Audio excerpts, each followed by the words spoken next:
বান্দা এবার এমন একটা সময় আছে, বান্দা চিন্তা করতে থাকে, আহারে যে আল্লাহ এমন সুন্দর একটা দেহ আমাকে দিল, এমন সুন্দর একটা পৃথিবী আমাকে বাস করার জন্য এমন একটা সুন্দর পৃথিবীতে আল্লাহ পাঠাইলো, যে আল্লাহ আমার খাওয়ার জন্য পানির ব্যবস্থা করলো, যে আল্লাহ আমার অক্সিজেনের জন্য বাতাসের ব্যবস্থা করলো। বান্দার মনের ভিতরে যখন এইটা জল্পনা কল্পনা করে, আল্লাহ পাক রব্বুল আলামিন বলতেছেন, তখনই আমি বান্দার নিজের মন থেকে বান্দা অজান্তে বলে ওঠে, ফাবি আই আলা এ রব্বিকুমা তুকাযিবান। বান্দা তখন নিজের মন থেকে বলে ওঠে, বান্দা কোন নিয়ামতকে অস্বীকার করো, যেদিকে তাকাইবা আল্লাহর নিয়ামত। আল্লাহ কয়, বান্দা যখন এই সিদ্ধান্ত আমি আল্লাহ আমাকে শোনালো, আর ফাবিআই আলাই রব্বিকুমা তুকাযিবান বলে আমি আল্লাহ আমার নিয়ামতগুলো সব মেনে নিল। বান্দা যখন নিয়ামতগুলো মেনে নিল, ওই বান্দা এবার মনে মনে চিন্তা করতে থাকে, যার সঙ্গে আমার 30 বছরের সম্পর্ক ছিল, কোরআনের কথা মানতে গিয়ে যদি 30 বছরের সম্পর্ক নষ্ট হয়ে যায়, যাক, কালকে সকালে যদি আমার নামে 5টা কেস হয় হোক, যদি আমাকে 10 বছর ধরে জেলের ঘানি টানতে হয় তাও টানবো, কিন্তু কাফের বেদিনের কাছে একটা সেকেন্ডের জন্য আত্মসমর্পণ করব না। বান্দা যখন এই সিদ্ধান্ত শোনালো, কোরআনের কাছে ফিরে আসলো, আল্লাহ পাক রব্বুল আলামিন বলতেছেন, বান্দা যখন কোরআনের কাছে ফিরে আসবে, বান্দা যখন কোরআনের কাছে ফিরে আসবে, কোরআন মাফিক জীবন পরিচালনা করতে যাবে, তখন বান্দার বাধা দেবে সমাজের 3 শ্রেণীর লোক। কয় শ্রেণীর? হাফেজ ইমাম উদ্দিন ইবনে কাসির রাহমাতুল্লাহি আলাইহি বলতেছেন, ও পৃথিবীর মানুষ, তোমরা শুনে রাখো, এখান থেকে 1500 বছর আগে স্বয়ং বিশ্ব নবী রাহমাতাল লিল আলামিন যে সময় নিজের জবান দিয়ে কোরআনের কথাগুলা বলতো আর দ্বীনের দাওয়াত দিত, ওই সময়ও বাধা দিয়েছিল 3 শ্রেণীর লোক। কয় শ্রেণী? আল্লামা আবু ইউসুফ কান্দলবী রহমাতুল্লাহি আলাইহি তার কিতাবের ভিতরে লিখতেছেন, ওই সময় সর্বপ্রথম কোরআনের বিপক্ষে গিয়েছিল যেই মানুষটা, আবু জাহেল নামে এক কাফের। কি নাম? আবু জাহেল নামের কাফের। এই কিতাবের ভিতরে এসেছে, আবু জাহেলের কাছের সব থেকে কাছের বন্ধু ছিল 3 জন। এই কাছের বন্ধুর থেকে একজনের নাম ছিল আকনাস ইবনে শুরাইক। কি নাম? আকনাস ইবনে শুরাইক নাম। আবু জাহেলের এই কাছের বন্ধু আকনাস ইবনে শুরাইক যে সময় আবু জাহেলের কাছে যাইতো, বহুদিন আবু জাহেলের সঙ্গে বন্ধুত্ব, হঠাৎ একদিন 2 জন বন্ধু নির্জন ফাঁকা জায়গা দিয়ে হেঁটে হেঁটে মরুভূমির দিকে যাইতেছে। হঠাৎ করে আকনাস ডাক দিয়ে বলতেছে, রে দোস্ত আবু জাহেল, তোমার ভাতিজা মুহাম্মদ কি একটা কালেমার দাওয়াত দেয়, কি একটা কোরআনের দাওয়াত দেয়, তুমি বলো তো দেখি ওই ধর্মটা কি সত্য? আবু জাহেল বলতেছে, দোস্ত, প্রশ্ন করার আর কোনো জিনিস পাইলি না? যেহেতু কাছের মানুষ প্রশ্ন করেছে, উত্তর দেওয়া লাগবে। আবু জাহেল বলতেছে, রে আকনাস, চতুর্দিকে তাকিয়ে দেখো রে আকনাস, কোনো মানুষ আছে কিনা, কারণ দেলেরও কান থাকে। আকনাস রে, কোনো মানুষ আছে কিনা খুব খেয়াল করে দেখবা। আকনাস ডাক দিয়ে বলতেছে, না না না দোস্ত, কোনো মানুষ নাই, আপনি বলেন তো। আকনাস ডাক দিয়ে বলল, আবু জাহেল ডাক দিয়ে বলল, রে আকনাস, ওই আমার ভাতিজা মুহাম্মদ যেই কালেমার দাওয়াত দেয়, ওইটা পৃথিবীর কোনো সাধারণ গ্রন্থ না, ওইটা তোকে আমাকে ওই মুহাম্মদকে যেই মালিক সৃষ্টি করেছে ওই মালিকের বাণী। আবু জাহেল কাফের না মুসলমান? কাফের না মুসলমান? সাক্ষ্য যেটা দিল এটা সত্য না মিথ্যা? কিন্তু আবু জাহেল মানতো না। আবু জাহেল বলতেছে, দোস্ত, ওই মুহাম্মদ যেই কোরআনের দাওয়াত দেয় ওইটা সত্যি। আকনাস ডাক দিয়ে বলতেছে, দোস্ত আবু জাহেল রে, তাহলে আমরা কেন মুহাম্মাদের হাতে হাত রেখে কালেমা গ্রহণ করি না? আবু জাহেল ডাক দিয়ে বলতেছে, দোস্ত তারও কারণ তিনটা। কয়টা? তিনটা। আকনাস ডাক দিয়ে বলতেছে, দোস্ত কি কারণ? আবু জাহেল বলতেছে, রে আকনাস, সত্য করে বুকে হাত দিয়ে বলবি রে আকনাস, বাইরের দেশ থেকে, অন্য দেশ থেকে যেই মালামাল গুলো আমাদের দেশে আসে গরিব দুঃখীর জন্য রে আকনাস, ওই মালামাল গুলো কে বলতেছে, দোস্ত আপনি আর আমি ছাড়া তো কেউ বন্টন করে না। আবু জাহেল ডাক দিয়ে বলতেছে, রে আকনাস, বুকে হাত দিয়ে বলতো দেখি, ওইটা কি আমরা মানুষের ভিতরে সুন্দরভাবে বন্টন করে দেই না কম বেশি করি? আকনাস ডাক দিয়ে বলতেছে, দোস্ত 3 ভাগের 2 ভাগ আমরা রেখে দেই আর 1 ভাগ মানুষের দেই। আবু জাহেল বলতেছে, দোস্ত এটা চুরি হলো না বাটপারি হলো? এটা কি হলো? চুরি হলো না? আকনাস বলতেছে, আবু জাহেল বলতেছে, দোস্ত তুই নিজে মুখে সাক্ষী দিলি তুইও একটা চোর, আমিও একটা চোর। অতএব ওই মুহাম্মাদের আল্লাহর কোরআন যদি আমরা মেনে নেই, মুহাম্মাদের কালেমা যদি আমরা গ্রহণ করি, ওই মুহাম্মাদের আল্লাহর কোরআনের বিধান, আস-সারিকু ওয়াস-সারিকাতু ফাকতাউ জাযাআম বিমা কাসাবা কালাম মিনাল্লাহ। ওই মুহাম্মাদের কোরআনের বিধান, ওই মুহাম্মাদের আল্লাহর কোরআনের বিধান, কোন চোর অথবা চোরনি যদি ধরা পড়ে কি করো? হাত কেটে দাও। দোস্ত আবু জাহেল রে, এই জন্য আমরা ওই মুহাম্মাদের কোরআনের বিধান মানতেছি না আর কাউকে মানতে দিতেছিও না। 2 নাম্বার যে কারণটা, ওইটা আসলে আরো মারাত্মক। আকনাস ডাক দিয়ে বলতেছে, দোস্ত আবু জাহেল রে, 2 নাম্বার কারণটা কি? আবু জাহেল ডাক দিয়ে বলতেছে, রে দোস্ত সত্য করে বুকে হাত দিয়ে বলো তো দেখি, 2 নাম্বার যেই কারণটা, যখন রাত হয়, রাত যখন গভীর হয়ে যায়, তোমার নিজের স্ত্রীটাকে তোমার কাছে ভালো লাগে? আকনাস ডাক দিয়ে বলতেছে, দোস্ত না, প্রতিদিন রাতে আমরা নতুন নতুন নর্তকী পাওয়ার জন্য, নতুন নতুন দেহ পাওয়ার জন্য ব্যাকুল হয়ে থাকি।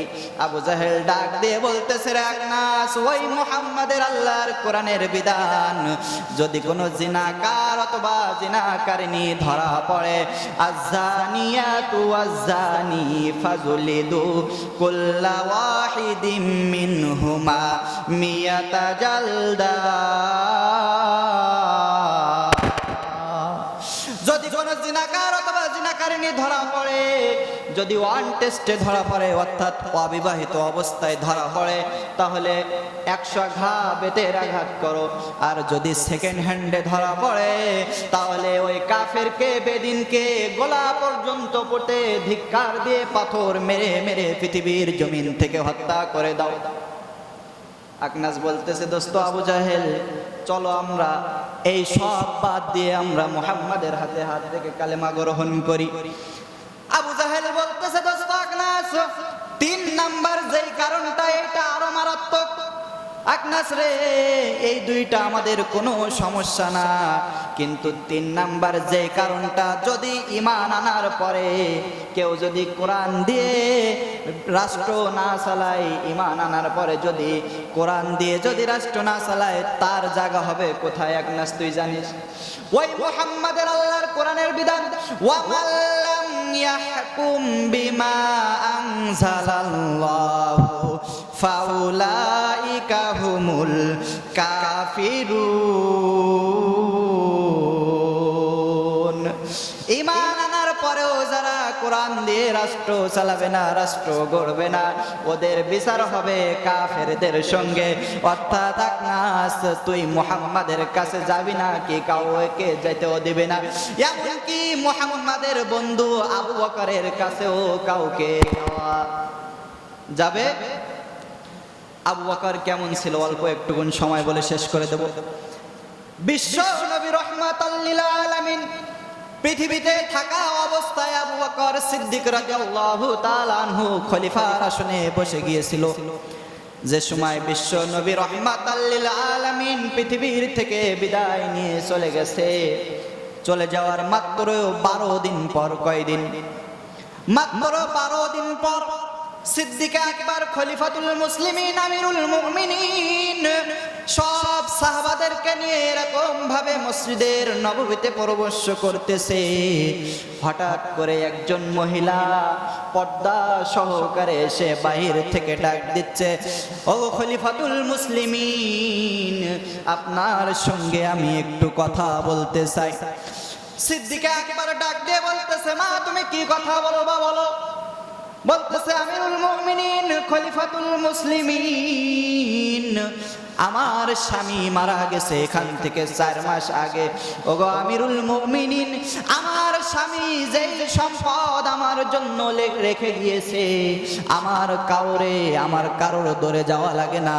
ওগো আমিরুল মুমিনিন খলিফাতুল মুসলিমিন, কিন্তু আমাকে পানি আনার জন্য ওই দূর দূরান্ত যেতে হয়। আমিরুল মুমিনিন, আমার স্বামী আমার জন্য যেই সম্পদ রেখে গেছে, তো আমি যদি মরণের আগ পর্যন্ত খাই তাহলে আমার মন বলে কারোর দরবারে যাওয়া লাগবে না খাওয়ার জন্য, কিন্তু আমার খাওয়ার পানির বড় অভাব। আর আমি সুন্দরী মহিলা, ইবাদত করার জন্য ওই দূর দূরান্ত থেকে পানি বয়ে আনতে হয়। আমার ভয় লাগে কখন জানি লম্পট যুবকদের হাতে লাঞ্ছিত হয়ে ধর্ষিত হয়ে আমি পৃথিবীর থেকে বিদায় নিয়ে চলে যাই।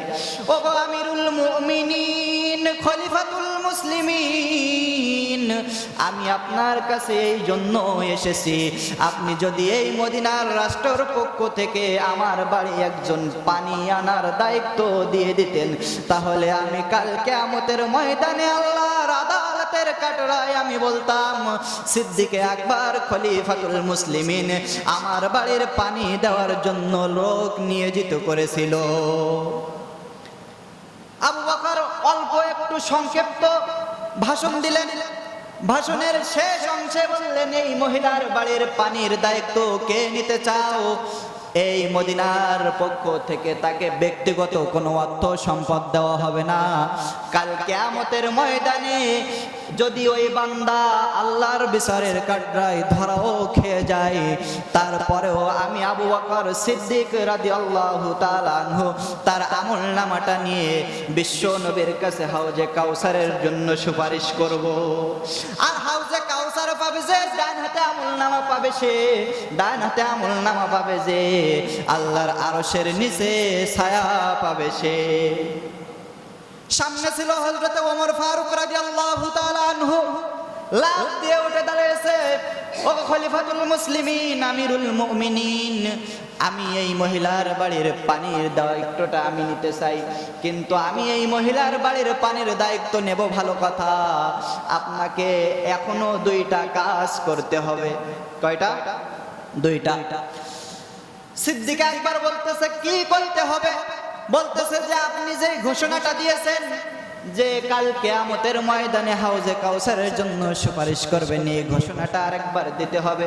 2 নম্বরে আমি ওমর আমাকে সাদা কাগজে লিখিত দিতে হবে যে এই চাকরি আপনি আমাকে দিয়েছেন।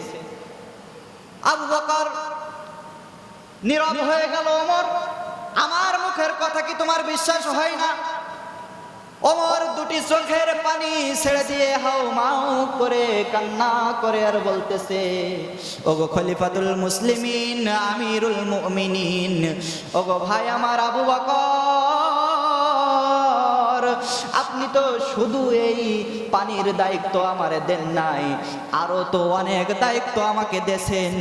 সেই দায়িত্বগুলা যদি আমি পালন না করতে পারি, কাল কিয়ামতের ময়দানে আল্লাহর আদালতের কাঠগড়ায় যদি আমি ওমর ধরা খেয়ে যাই, যদি কোনো ওসিলা না খুঁজে পাই, আপনার এই চাকরির পত্রখানা দেখা বলবো, দেখো রে আমি বিশ্ব নবী রাহমাতাল লিল আলামিনের বন্ধু আবু বকরের চাকরিতে জয়েন করেছিলাম। আবু বকর বলল, ঠিক আছে ওমর ভাই, আমি তোমাকে স্বাক্ষর দিয়ে দিলাম। ওমর বলল, খলিফাতুল মুসলিমিন, আপনি তো আমাকে অনেক রাষ্ট্রের কাজ দিয়েছেন, তো আমি মহিলার বাড়ির পানিটা কিন্তু রাত্রে পৌঁছে দেবো মৌলা। প্রথম দিন আবু বকর পানির দায়িত্ব নিলেন। পানির দায়িত্ব নেওয়ার পর আবু বকর পানির দায়িত্ব দেওয়ার পর ওমরকে আবু বকর সিদ্দিক রাদিয়াল্লাহু তাআলা আনহু পানির দায়িত্ব দিয়ে দিয়েছেন। পানির দায়িত্ব যে সময় ওমর নিলেন, প্রথম দিন বাড়ি এসে বিবিকে ডাক দিয়ে বলতেছে, রে বিবি, তোর সময় থেকে একটু করে সময় আমাকে দিবি, কারণ আমি ওই কিয়ামতের ময়দানে হাউজে কাউসারের সুপারিশ করবেন। আবু বকর ভাই আমাকে বলেছে, রে বিবি। ওমরের বিবি ডাক দিয়ে বলতেছে, ঠিক আছে।